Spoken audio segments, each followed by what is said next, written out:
Well, Ben Carson and Donald Trump pulling away from the rest of the field if you believe the polls. But at this point, 4 years ago, a guy by the name of Rudy Giuliani was in the lead.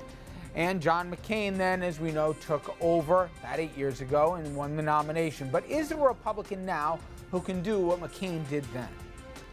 And we're looking ahead to 2016, but we're also looking at today's election day in our area. We will break down the key races and tell you what to look out for. Then we look at Mayor Bill de Blasio's falling poll numbers and try to figure out why even his base is bailing on him. Good evening, everybody. Welcome to RFL. I'm Richard French. Thanks a lot for joining us tonight. We're going to begin with the race for the White House, which right now is looking like a two-man race. Ben Carson, he's jumped to a 6-point lead over Donald Trump. And the rest of the field, well, as you can see by the numbers there, way behind. But Election Day is still a year away, and that is an eternity in politics. And don't forget, that Rudy Giuliani was the front runner at this time back in the 2008 election cycle by a 2-to-1 margin. John McCain, though, he won the nomination then, and he also was the leader in the Senate as well as a war hero. So the question is, does anyone in today's GOP in the field there have what it takes to do what McCain did then and come from way behind? Right now, they're busy complaining about the last debate and trying to dictate the rules of future contests.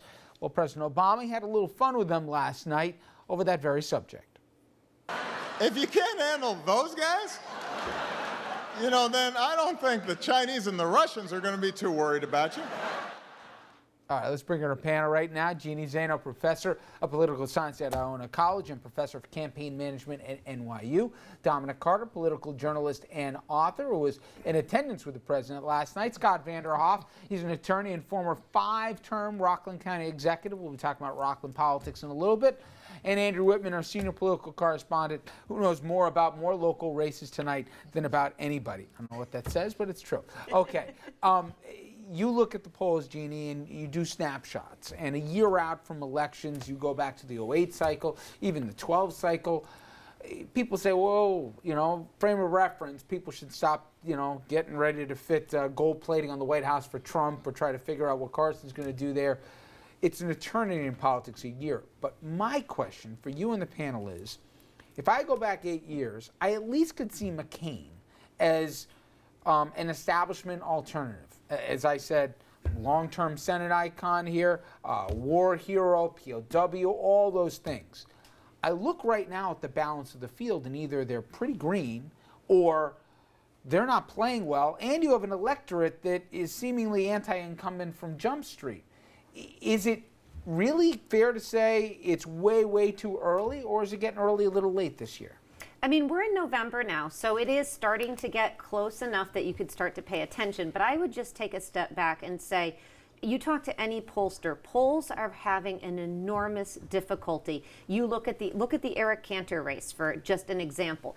We look at what happened in England. Look at what happened in our midterm election. Polls have a famously difficult time in the last 10 years of predicting election outcomes, let alone primary and caucus outcomes. And as I understand, you know more than I do about this, but is it because of the advent of cell phones? Is that really the only people you're getting at home are seniors for the most part that are using the landline? That's a huge part of it. It's also because it's very difficult to ask people about what they're going to do in the future and to get a reasonable reason to answer. And so pollsters have an enormous challenge on their hand with electoral polling in general. So you put that aside and then you say it's still early, and you think about it, when a pollster calls you at home, you have something of a free pass. I mean, you say, who's the first person that jumps to mind? Donald Trump, Ben Carson, you go with them. So, usually we say, look at the polls. That's always been the case in polls, as much as people want to dismiss it. They've been reliable more often than not. I know you're right in the most recent elections, but not recently they haven't, but historically they haven't.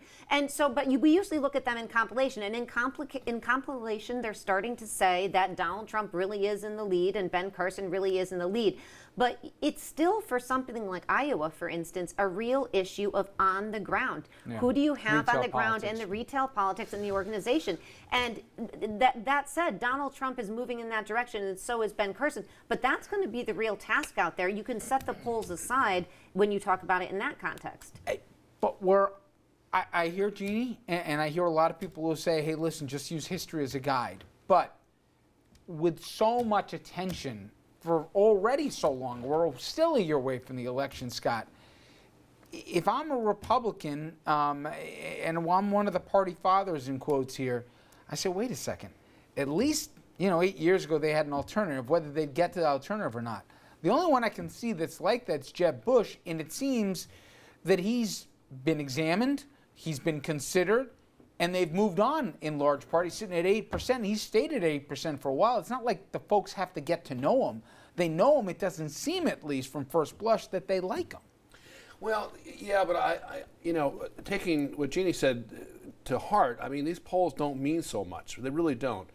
I don't think either of the front runners will be the nominee. I think in the end, you're going to fall back to experience. Remember, it's the same thing we experienced during the summer. Trump, Trump, Trump, because it was the Barker. And everybody really enjoyed that. I mean, everybody. I think some of the candidates enjoyed his kind of being outlandish.